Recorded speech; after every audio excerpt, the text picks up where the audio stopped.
Nem tudo sobre negócios cabe somente nos relatórios. Aqui a gente fala do que fica à parte. As decisões difíceis, os bastidores e as histórias reais por trás das grandes marcas. Esse é o Negócios à Parte, que você pode acompanhar semanalmente no site expertnews.com e no canal da Expert no YouTube.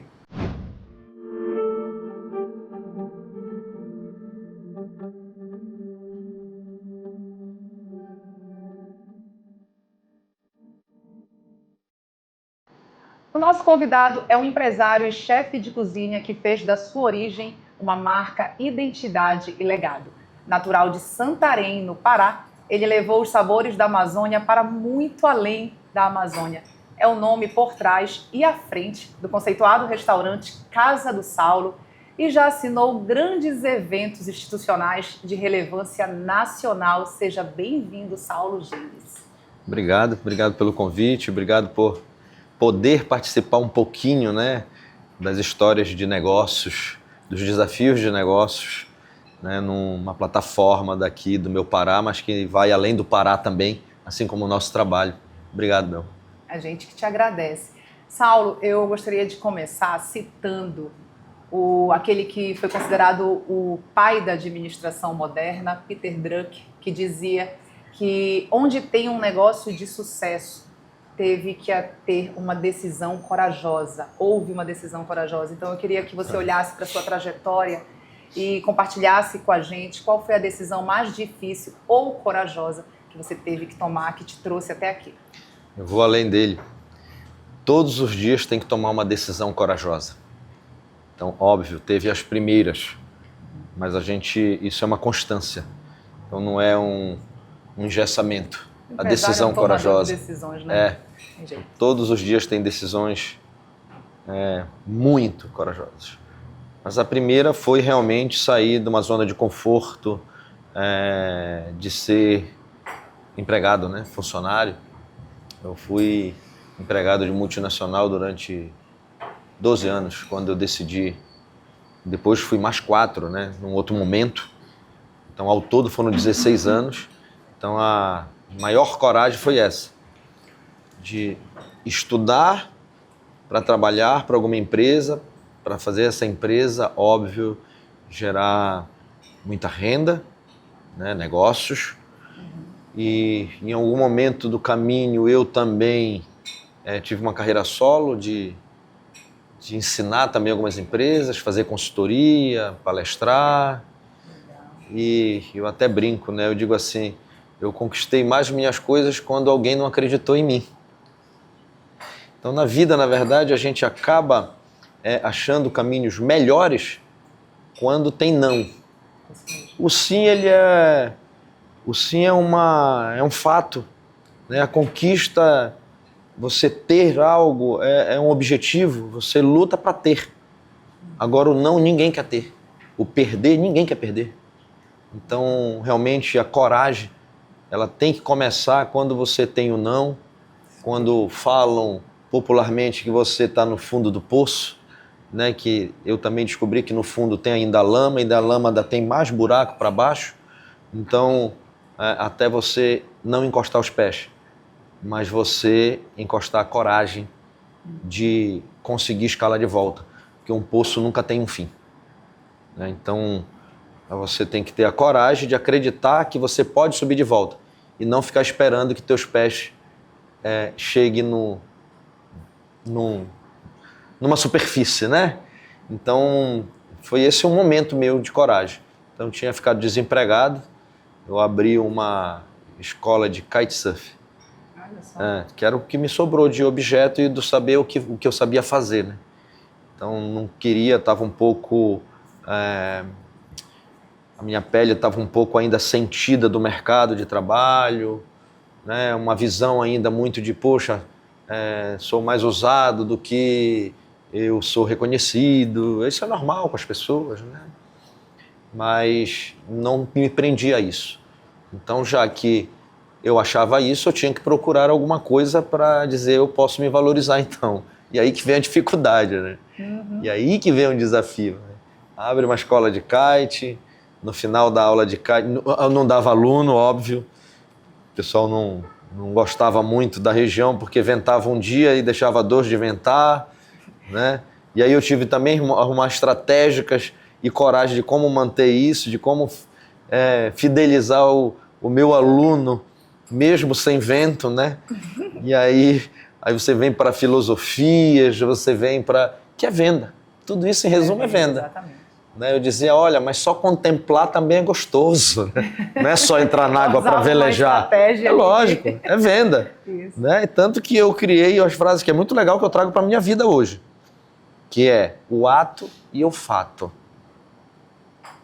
Né? Quando você vai pescar, o ato de pescar começa quando você dá vontade de pescar. Que diz assim, nossa, eu quero pescar. Com quem? Pescar só é chato. Eu quero pescar com alguém. Liga para um amigo. E aí você começa e diz assim, vamos marcar uma cerveja, vamos marcar pescaria? Vamos. E aí você tem um ato muito gostoso. A gente vai pescar onde? Programar. Que vara de pescar nós vamos usar? Aí o dia que vai pescar, chega lá, joga aquele negócio, espera um dia inteiro e não pega nada. E aí frustra a pessoa. Porque diz assim, puxa, eu fiz tudo isso e eu não tive o fato de pegar o peixe. Só que tem que lembrar que o ato é muito mais gostoso do que o fato da conquista. Então as pessoas, às vezes, elas ficam muito focadas no fato. Eu quero ganhar dinheiro. E esquece do ato. Gostei. Então eu, como qualquer jovem, qualquer pessoa, qualquer empreendedor, comerciante, eu também, mais jovem, eu queria só mirava no quero ganhar dinheiro, quero ter uma vida boa. E com isso eu levei muitas pancadas. Muitas, diversas. E um dia eu cansei realmente e externei qualquer bem material, morei sozinho durante 2 anos, foi quando eu abri a escola de kite, e a melhor fase da minha vida foi aprender e não ter. Porque o ter era apenas o fato. E eu queria viver o ato naquele momento. O ato de momentos simples que se tornam importantes. Né? De respirar, de acordar, de tomar uma água, de ter um tempo de conexão com você mesmo, com a natureza, não por ideologia ou por romantismo, não, mas por valorização que precisava ter sido naquela época, que eu precisava de pessoas, de falta de amigos, porque quando você está desempregado, não tem nada, não tem amigo, às vezes não é por maldade, eu também não julgo nenhum, porque eu fui atrás de todos depois, mas é porque você naquela hora você não tem aquele ciclo, não tem condições de acompanhar num restaurante, em um passeio, até mesmo numa cerveja. Então você não faz parte daquela bolha, daqueles ciclos. Né? Então eu compreendi isso muito bem, exercitei muito bem a mente para isso. Foi um momento de limpeza, de limpeza do fato, só de querer ter, de querer ser, de querer obter, de querer chegar, e muito mais do ato, de querer viver, de querer aproveitar, de querer encher o meu passado, que é o que eu falo hoje. Hoje eu trabalho para encher o meu passado, encher o passado de bons momentos, encher o meu passado de conexões, encher meu passado de momentos legais que nem esse, de estar falando com vocês, um pouquinho do meu eu, encher meu passado de memórias boas com pessoas, com clientes, né? E quando eu olhei, o fato aconteceu. Muito legal e importante, uma coisa que você frisou aí, Saulo, é a não romantização. Porque em tempos de redes sociais a gente vê muito essa discussão, alguém colocando lá, tem que tirar um tempo para pausar, para relaxar, e aí o outro dizendo, que tempo que eu tenho, você tem que ralar, e fica e gera essa discussão. Então é importante você trazer os benefícios de tudo isso e os benefícios mesmo que a gente, saindo desse lado de romantizar as coisas, mas dizer do que você realmente aprendeu. Muito legal você trazer isso aqui pra gente. Deixa eu te parabenizar, antes de fazer a pergunta que vai envolver, que você é o primeiro embaixador gastronômico da ONU.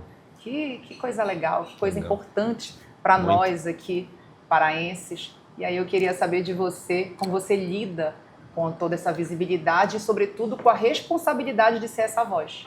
A responsabilidade é maior. Entendi. Realmente a gente tem a responsabilidade do cargo e de levar, né, de construir junto ideias, formatos, de como transformar as comidas regionais em rotas turísticas gastronômicas mundiais. O resumo é mais ou menos isso. E a gente foi visto pelo trabalho que a gente começou lá no Tapajós, que é essa nossa região do Pará tão linda, né? Que o Pará é cheio de regiões maravilhosas. Eu digo que são micro biomas, né? Nós temos um bioma macro, que é a Amazônia, Pará. Nós temos micro como Marajó, Xingu, Amazônia Atlântica, o Tapajós, várias outras. Então, assim, a gente começou esse trabalho para uma visualização e uma valorização de uma cultura local, e quando a gente viu, ela estava sendo disseminada e chegou a lugares que eu não imaginava, né? Então, a ONU com isso pegou e nos nomeou, né, um cargo nomeado, de que a gente possa ajudar também outros lugares do mundo, não só do Brasil. Estive no Chile recentemente e a gente vê a culinária, porque lá, um exemplo, Chile é muito conhecido pelo vinho. Nós temos uma culinária única deles também, que se chama regional, para eles, né? E que ela pode ser exaltada e de alguma forma ter uma ideia de como ela aparecer no meio de uma culinária internacional. Né? Que nem aconteceu, né, aqui também, de chegar os estrangeiros na época da COP e falar: que legal, eu nunca vi numa COP comida regional. Eu disse: não, regional é para mim, para vocês é internacional. Exatamente. Né? Ela é simples para mim, para vocês é alta gastronomia. Então, se a gente não valorizar o que é nosso, a gente não consegue. Quem que vai acreditar se a gente mesmo não valorizar, né? Então, é exaltar, entender, respeitar esse alimento, não fazer ele de forma caricata, né?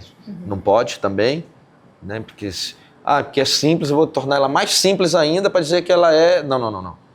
Ela tem seu valor, tem que ter seu respeito. Então, o nosso trabalho é esse, de levar pessoas que se movimentem mais ainda no mundo todo pela gastronomia, o turismo. Porque antes era pelo esporte. As pessoas se movimentavam no mundo. Esporte de pesca foi durante muitos anos o atrativo que mais levou pessoas a se movimentarem no mundo. Depois foi o de vela, como o kitesurf. E hoje nós estamos ali entre os 5 primeiros, que é o turismo gastronômico. As pessoas hoje se movimentam sim para comer.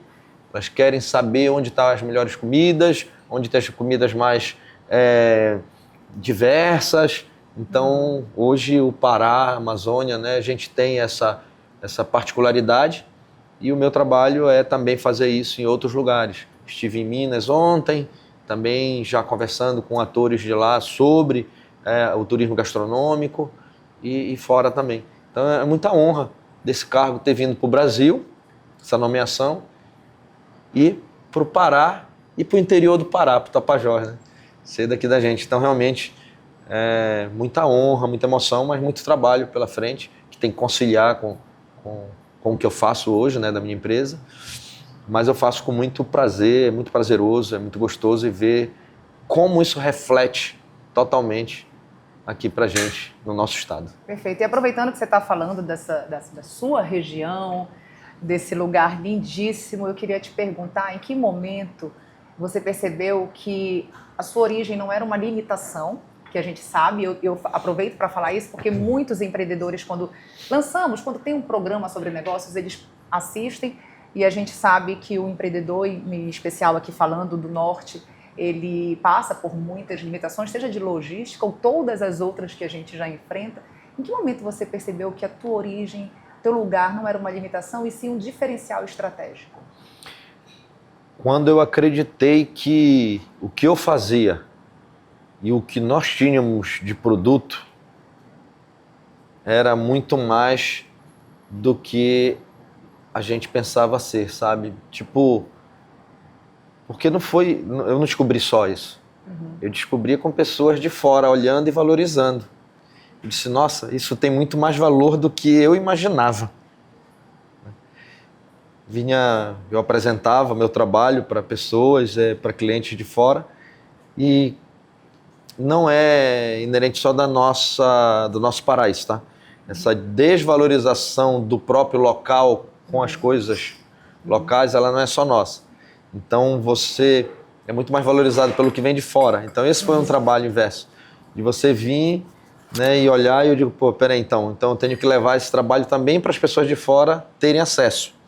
Foi quando eu comecei a fazer eventos em São Paulo. Então, servir em cuia, comer com colher, isso eu faço há mais de 15 anos. Né? E que bom que virou um movimento.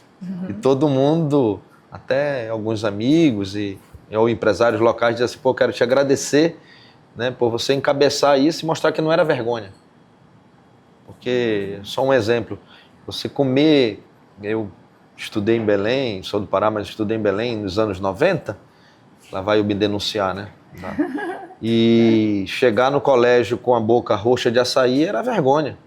Ah, comeu açaí, né? E hoje você nem escova os dentes, nem limpa, se suja todo para dizer, eu comi açaí, né? Mas porque o açaí ganhou o mundo. Então você tem uma valorização de fora para dentro.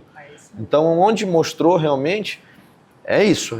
Então eu tive que acreditar mais ainda, mas a dificuldade, que é importante falar, é você encarar o preconceito. O preconceito sempre existiu, né? Óbvio, maior no local, e era muito engraçado que o meu cardápio tinha comidas internacionais no início, e era o local que comia. E as regionais servidas de cuia era o que vinha de fora, o turista, né? Então eu fui fazendo esse equilíbrio até se manter para eu realmente focar e concentrar na regionalidade pra gente. Né? Então, é muito interessante isso. Isso é uma coisa... Então, foi sim um grande desafio. Ali foi uma barreira muito grande que eu tive que vencer, ultrapassar. E não foi fácil, como a gente conta, né? Foi um processo de anos, mas acabou virando um movimento. Hoje, assim como é bonito falar em parensejo, né, que eu falo, né? Que é o égua, né? Hoje a gente enche a boca para dizer nossos dialetos, né? É também bonito servir em cuia, servir o nosso tacacá, servir, entendeu? Ir para a escola com açaí aparente, né? O pretinho de açaí no dente, o roxo. Isso é valorização, isso é importante. Sim. Saulo, o que o tempo e a experiência te ensinaram sobre o teu setor, que você pode dizer assim, Bel, foi consequência, que você só compreendeu vivendo o negócio na prática? Sobre o setor. Sobre o setor? Eu ainda aprendo. É um setor muito delicado, muito difícil. É um setor que tem muita sazonalidade de cliente, sazonalidade de produto, e ele tem uma linha tênue que não é todo mundo que consegue manter esse equilíbrio. Nós temos hoje histórias de muitos restaurantes, eu conheço muitos colegas que não conseguiram.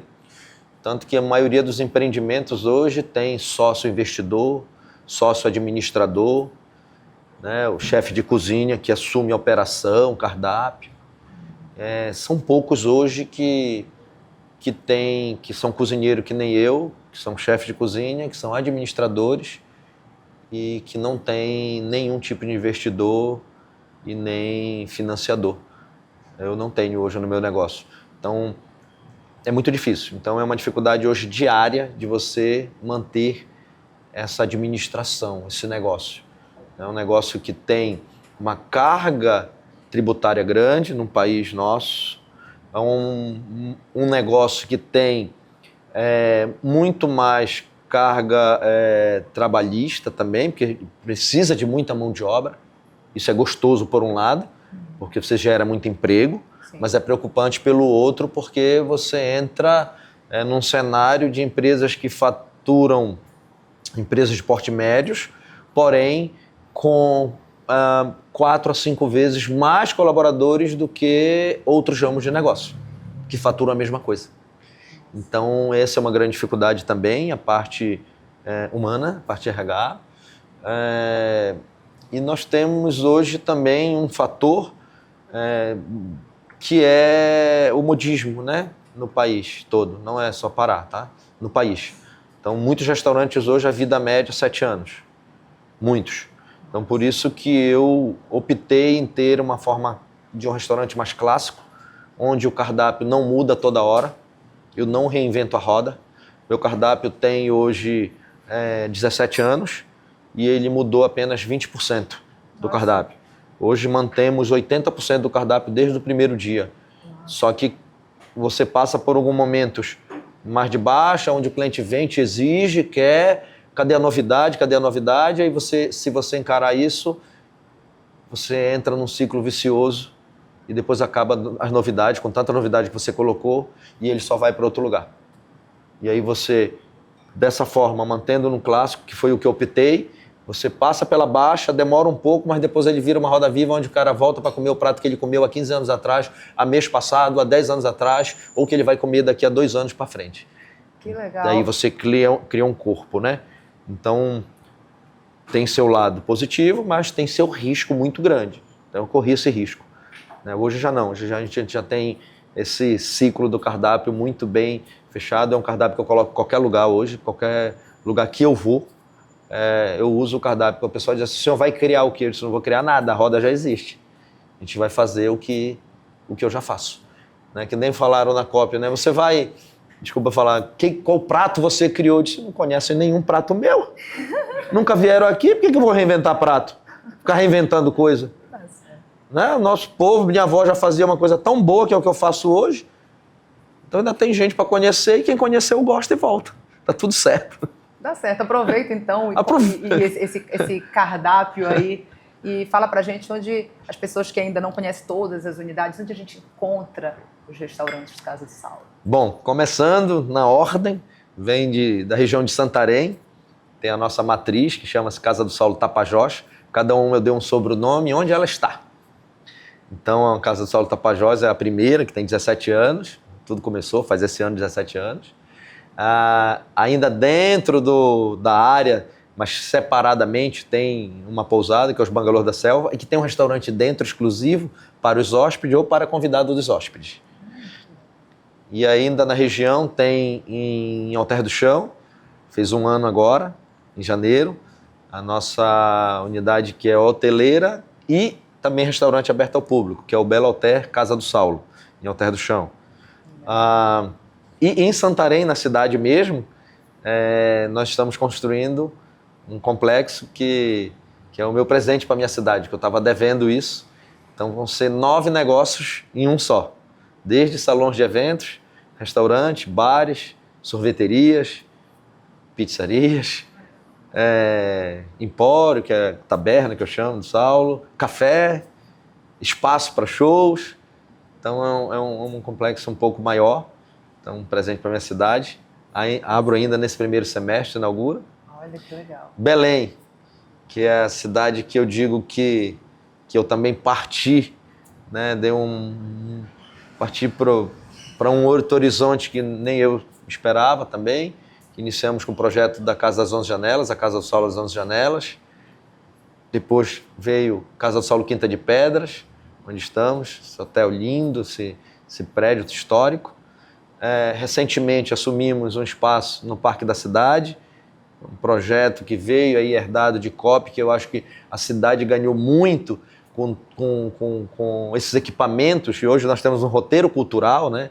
Tem ali Porto Futuro, o Museu das Amazônias, Parque da Cidade, ruas maravilhosas, Tamandarés, Docas, né? Então acho que a gente tem que aproveitar e tem que ir lá e acreditar e também investir. Rio de Janeiro, que essa é a novidade, acabamos de renovar, nunca ninguém tinha renovado tanto contrato, renovamos mais uma vez um contrato no Museu do Amanhã, pelo nosso histórico, pelo número de pessoas passantes, também pelo restaurante, no museu, a gente fica muito feliz, vim de lá. São Paulo, que estamos só mudando de endereço, saímos de uma área mais empresarial para uma área mais cultural da cidade, vamos estar numa área nobre de São Paulo, logo eu falo, não era nem para falar, mas vamos estar sim. Spoiler aqui. Já dei um spoiler, mas depois eu digo o endereço. E mais 2 casas em 2 estados brasileiros maravilhosos que a gente já está negociando. E eu fico feliz porque foram gestões públicas que nos chamaram pelo trabalho que a gente fez dentro de museus, como o Museu da Manhã, como quem não sabe, 11 Janelas é museu, né? E o projeto fez parte do início dessa mudança, que era para continuar sendo museu de artes e museu de cultura alimentar, que é o trabalho que a gente faz. Legal. Né? Aí tem o MUCA, que é um projeto também que eu faço parte, em Belterra, onde nós temos uma curadoria e a gente ajuda, que é um museu de ciências da Amazônia. Então, 2 estados me procuraram para conhecer museus deles que querem que a gente faça a mesma coisa. Então, a gente fica muito feliz. Então, é um pouquinho disso e dizer que essa expansão, não sendo hipócrita e dizer que não é só puramente comercial, empresário, de empreendedorismo, ela é muito mais também pelo que a gente começou, de encabeçar esse movimento, de transformar a nossa culinária em gastrodiplomacia. E ela ser conhecida não só nacionalmente, como internacionalmente, como a culinária do Brasil. Sim, pode ter certeza que você falou e que fica feliz. Nós, paraenses, ficamos tão felizes quanto, porque ver a nossa culinária aí, que é maravilhosa, ganhando o mundo, sem dúvida, nos alegra bastante. Quero que quando as pessoas cheguem no lugar e olhem um sushi, lembre de comida japonesa. Quando vejo uma pizza, lembre de culinária da Itália. E quero que chegue e veja um pouquinho de tucupi ou jambu e lembre da comida brasileira. Porque o Brasil tem que entender que a comida paraense, amazônica, ela também é do Brasil, ela é brasileira. Assim como a gente dança o samba que começou lá embaixo, eles têm que saber que também o carimbó é do Brasil e a culinária paraense é brasileira e é uma das melhores do mundo. Com certeza. Deixa eu aproveitar e agradecer essa plateia maravilhosa que está presente aqui com a gente, né? E eu vou até pedir para o Saulo me contar o que eles estão consumindo. Apresenta para a gente. Não, foi um café, eu adoro, né? Primeiramente, bater um papo. Hoje, diariamente, eu faço minhas reuniões no café da manhã. Que eu acho que é uma coisa muito boa de se começar o dia. O café, eu acho que é um conforto que a gente tem. Muito legal o café da manhã, né? E o meu café, ele sempre se estende. Ele começa cedo e vai até próximo do meio-dia, né? Trabalhando e dividindo ideias, planejamentos, problemas, soluções, né? E hoje a gente está dividindo com essa plateia que eu conheci, inclusive parabenizar que todo mundo empreendendo e muito, inovando, né? Eu vi, na verdade, muita inovação. Em todo tipo de empreendimento que eles me falaram hoje, eu vi inovação, que é o que a gente precisa hoje, né? Mesmo eu dizendo que eu não reinvento a roda, mas eu tenho que inovar a roda que existe, né? Senão ela não gira. E estão tomando um cafezinho com o famoso bolo podre nosso, mas tem outras coisinhas daqui a pouco. Vai ser surpresa ainda para eles. Então, um bolinho podre, que é o bolo de tapioca tão famoso que é uma coisa que a gente acha tão simples nas nossas casas, na nossa mesa, né? Que a avó faz, que a mãe faz, e surpreende todo mundo. Que é o bolo podre, que não é podre, é bolo de tapioca, porque ele não vai ao fogo. Aí antigamente deram esse nome porque ele fica apodrecendo na geladeira, brincadeira. Ele fica lá, ele não cozinha, né? Ele vai para a geladeira. Então os antigos diziam que era o bolo podre por causa disso, que ele ficava de um dia para o outro, inchando, então chamavam de bolo podre, que é o bolo de tapioca com leite de coco e leite condensado. Delicioso, né? Por sinal. Deixa eu colocar essa plateia para trabalhar um pouquinho. Tem perguntas da plateia, Saulo. Pô, que legal! Tem. O Rafael Ferreira aqui. Aí, Rafa. Obrigada pela presença, Rafael. Então, o que motivou você trabalhar com os insumos da floresta amazônica? Legal, boa pergunta. Primeiramente foi base familiar. Rafael, fui criado, sou filho de Santarém, né, do Pará, da Amazônia, sou neto, e eu cresci e fui educado ouvindo meus avós falarem: a Amazônia tem que ser usada como Amazônia. Óbvio que eu não entendia na época. E a valorização começou dentro de casa. Meu pai cozinhava muito bem, ele não tinha nada a ver com a área, cozinhava por prazer. Minha mãe até hoje faz almoço e sempre com ingredientes nossos, locais. Sempre. E então a valorização começou em educação e até empiricamente com a família. E depois a valorização maior, mais técnica, foi quando eu fui para fora. E aí eu fiz escola também de gastronomia. Ainda na multinacional comecei a já entender um pouco melhor do que a gente tinha de produto, mas não era um olhar técnico. E depois que eu fiz escola francesa de gastronomia, eu falando com o meu chefe, e ele, sabe, se deliciando com os produtos que eu falava, e eu disse, nossa, é ali que tenho que valorizar mais ainda. E pelo ativismo ambiental que eu já tenho com a minha família desde sempre, de valorização, não ativismo chato, tá, gente? Ativismo de valorização, de convidar pessoas para conhecer o local que a gente mora, que a gente vive, o que a gente come. Então, é de berço, mas nem sempre quem teve berço dessa forma continua valorizando. Então, acho que o fato é realmente ter um olhar mais de respeito pelo que a gente tem. Então, foi aí essa viradinha. Foi em momentos, né? Educação, viagens, depois ter o conhecimento técnico e a gente olhar que tudo realmente é muito rico que a gente tem. Temos mais uma pergunta da plateia, Elisandra Primo. Bom dia. Saulo, a gente percebe você fala com muito amor, né, da tua trajetória de vida, e a gente vê muitas pessoas hoje empreendendo, iniciando o empreendimento na culinária. Que conselho você daria para essas pessoas que estão iniciando? Sai enquanto dá tempo.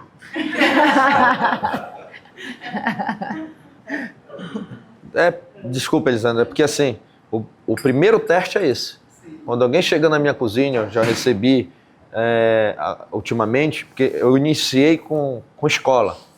Nós somos um restaurante escola, a gente forma pessoas. Só que de um tempo para cá a gente começou a pegar pessoas que já tinham formação, e aí ele chega, chefe, o que o senhor me sugere fazer? Primeiramente, faz outra coisa enquanto dá tempo. E é o primeiro teste que eu faço. Né? Porque ela entra já pensando que vai ter uma doma, que vai ser chefe, que vai ter o glamour. E não é bem assim. Então, realmente, tem que começar levando a primeira pressão. Então, a sugestão que eu dou, tem que primeiramente ter certeza se é isso que quer e não mentir para si mesmo. Porque é pesado, é quente, é doído. E eu me emociono toda vez que eu conto, que eu cozinhei mais de 10 anos, fiquei na frente de um fogão. No início eu subia para dormir, eu achava que o fogão estava em cima de mim, de tão quente que estava meu corpo. 18 horas cozinhando, às vezes, quando tinha evento. E a vontade de desistir foi muito grande. Então, assim, não é sobre você chegar e achar que vai pular estágios. Né? Tem que fazer muita coisa, tem que cozinhar muito, tem que esquentar muito a barriga na beira do fogão. Então, assim, a gente conta a realidade. Então, essa é a primeira sugestão que eu dou, dizer, olha, é isso mesmo que você quer? Você vai passar por isso. Tem que contar a verdade. Não pode contar isso aqui. Uma profissão linda, linda mesmo, mas ela tem seus pesos, suas dores, e a gente não pode omitir. Mas dá certo. Que bom. Eu sei que a conversa tá boa, mas agora a gente vai fazer uma breve pausa. Enquanto isso, conheça os apoiadores do Negócios à Parte e na volta teremos um momento especial, então não sai daí.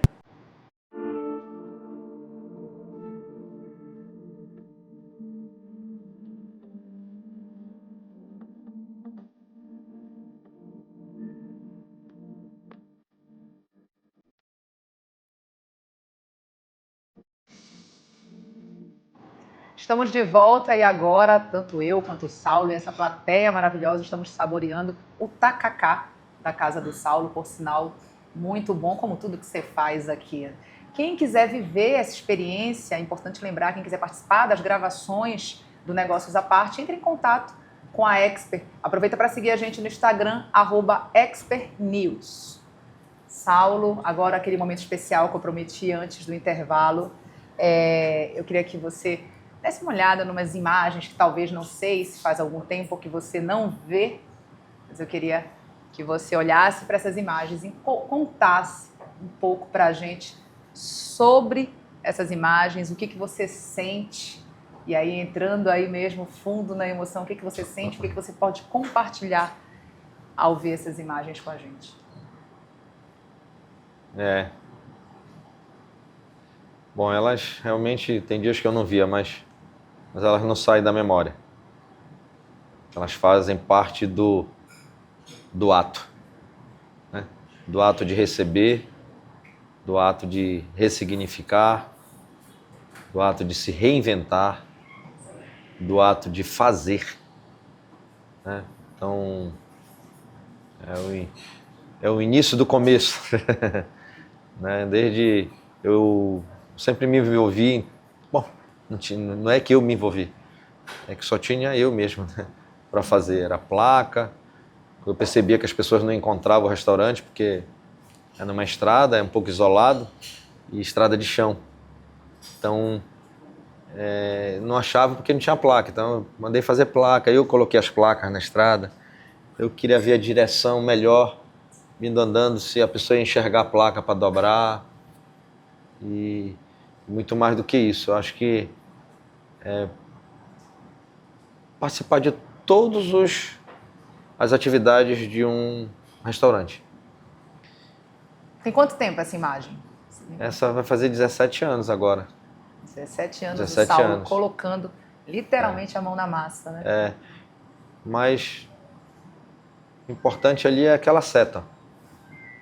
A seta vermelha. É a direção que eu quis seguir. Certo, temos outras imagens também, eu queria que você fosse falando pra gente. Então, cavando, né? Isso aí não era para... Até mesmo porque não tinha redes sociais na época. Então não era para registrar mesmo o trabalho só pra gente. Momentos, né? Então, são verdadeiras. Muito verdadeiras. Né? A minha união, onde eu recebia os kitesurfistas quando começou a escola de kite, na varanda da minha casa. E que foi eles que incentivaram, né? Como no final da aula eu fazia uma comidinha, eles sempre me incentivavam em... Pô, abre um restaurante. Pô, mas por que um restaurante, né? Eu tinha vontade de cozinhar tudo, mas por ver a partilha que é o alimento, que ele divide muito, né? O momento, o amor, o papo. Então, ali me mostra que eu vivi todos os momentos disso, mas eu não tinha nem ideia, nem nos meus maiores sonhos, que iria acontecer o que é hoje. Estava por vir, né? Estava por vir. Eu não imaginava aquilo. Meu pensamento e meus sonhos não passava de uma casa na beira do rio e servir pessoas. Não passava disso. Então, por isso que às vezes nem a gente tem capacidade de sonhar onde a gente pode chegar. E é por isso que a coragem de subir de um poço, ela é maior, inclusive, do que nossos sonhos. Legal. Então, realmente são imagens maravilhosas, né? Elas me revigoram, me recarregam, né? E não posso nem ver muito, porque me dá vontade logo de abrir mais negócio, mais casas. Se eu fiz aquilo ali... Ora. Sem nada, né? E vem aquela frase, será se eu não tenho hoje mais do que um dia eu pedi para o Pai do Céu? Então se eu tenho mais energia, mais condições, mais vontade, bora fazer mais, vamos trabalhar, vamos fazer mais coisas. É isso. Vamos de rapidinha aqui? Um jogo aqui bem rapidinho. Bora, não sou muito rápido nas coisas, quer dizer, sou rápido. Vai. Saulo, um erro que te ensinou mais que um acerto. Não ser humilde. O que você precisou desaprender para aprender? Olha, acho que tudo. Todo dia eu acho que eu erro alguma coisa e eu preciso aprender. Todo dia. Principalmente como ser melhor como ser humano. Um conselho para quem tem muita pressa de chegar lá. Não ter pressa. Você exercitar o ato que o fato uma hora chega. Saulo, negócios à parte, do que você não abre mão em nome do sucesso? Minha família. O olho chega, brilhou agora. 20 Bem. dias fora de casa. É isso. Saulo, eu queria agradecer demais a tua participação, a você ter aberto a sua casa, uma das suas casas, para receber todos nós do Negócios à Parte, a plateia, e pelo teu compartilhar, que com certeza ensinou todos nós aqui e está ensinando também quem está assistindo a gente. Muito obrigada. Eu que agradeço, fico muito orgulhoso também de poder falar para empresas que começam no Pará, que nem eu comecei, para pessoas que estão aqui, que estamos trocando, na verdade, podemos ter a oportunidade de trocar um pouquinho antes, conhecimento, e que começam tudo no Pará e que hoje se expande para qualquer lugar que queira ir. Porque isso que é o importante. É a gente acreditar que a gente pode estar em qualquer lugar que a gente queira estar e que queira ser. Muito obrigada. Muito obrigado. Obrigada, gente. Por trás de todo negócio existem decisões, existem histórias e existem pessoas. Esse é um Negócios à Parte que você pode acompanhar semanalmente no site expertnews.com ou no canal da Expert no YouTube. Aproveita para seguir a gente no Instagram, @expertnews, e até o nosso próximo encontro.